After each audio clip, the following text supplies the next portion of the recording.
मध्य प्रदेश में विधानसभा चुनाव के लिए बीजेपी और कांग्रेस कमर कस चुकी है।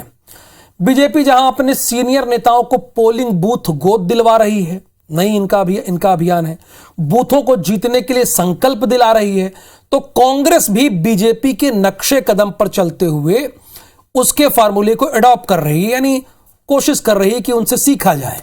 कांग्रेस की शहर से लेकर गांव में ग्राउंड जीरो पर जाकर विधानसभा का डेटा कलेक्ट कर रही है। चलिए एक रिपोर्ट आपको और दिखाते हैं।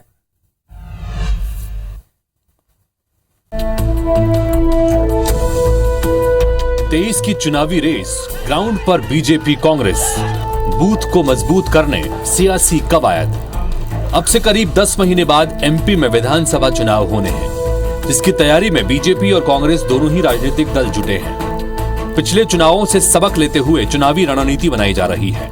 खासतौर पर बीजेपी की बात करें तो 2018 के विधानसभा और निकाय चुनाव के नतीजों से सबक लेकर इस बार बूथों को मजबूत करने पर जोर दिया जा रहा है। इसी कड़ी में बीजेपी ने अपने नेताओं से बूथ गोद लेने के लिए कहा है। जो सतत जिनका जमीन के जुड़े लोगों से संपर्क हो और जो खुद बिल्कुल वर्किंग में जो हमें सफलता दिखती है, चाहे गुजरात हो, चाहे अन्य प्रदेश हो या मध्य प्रदेश में जो हम लोगों ने संगठन बनाया है, उसके मूल में वो डेडिकेशन है हजारों कार्यकर्ताओं का। बीजेपी के कॉन्सेप्ट को कांग्रेस ने भी एडॉप्ट कर दिया है। विधायक से लेकर कांग्रेस के दावेदार भी मैदान में हैं। कांग्रेस विधायक अपने विधानसभा क्षेत्रों में 2013 और 2018 का डेटा कलेक्ट कर रहे हैं, जिसमें जाति के आंकड़ों के साथ साथ उस पोलिंग बूथ एजेंट्स का भी डाटा शामिल है। भारतीय जनता पार्टी के लोगों को पैसा दिया जा रहा है, जबकि पैसा जनता का है। हर क्षेत्र की जनता टैक्स देती है, उससे ये सरकार की आय होती है और सरकार उस पैसे को ही विकास में लगाती है, लेकिन उस पैसे को दुरुपयोग जो अपने अपने क्षेत्रों में कर रहे हैं। जनता इसको समझ चुकी है और ये चुनाव की दृष्टि से कर रहे हैं, ये भी जनता समझ चुकी है। जनता के भला नहीं चाहती।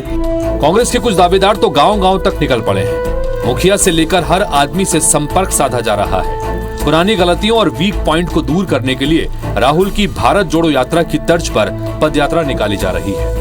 सबसे अहम, कांग्रेस नेता नए सदस्य बनाने पर जोर दे रहे हैं। किसी मेंबर को जाके हम बोलते हैं कि साहब हम कांग्रेस पार्टी से हैं और हम कांग्रेस पार्टी के मेंबर बनाने आए, तो वो स्वतः ही तैयार हो जाता है। ऐसा उत्साह मैं पहले भी घूमा हूँ इस विधानसभा में, जो इस बार का उत्साह विधानसभा में मैंने पहले कभी नहीं देखा। कुल मिलाकर बीजेपी और कांग्रेस एक दूसरे को पटखनी देने के लिए एड़ी चोटी का जोर लगा रहे हैं। कोई बूथ मजबूत करने में लगा है तो कोई नए सदस्य बना रहा है।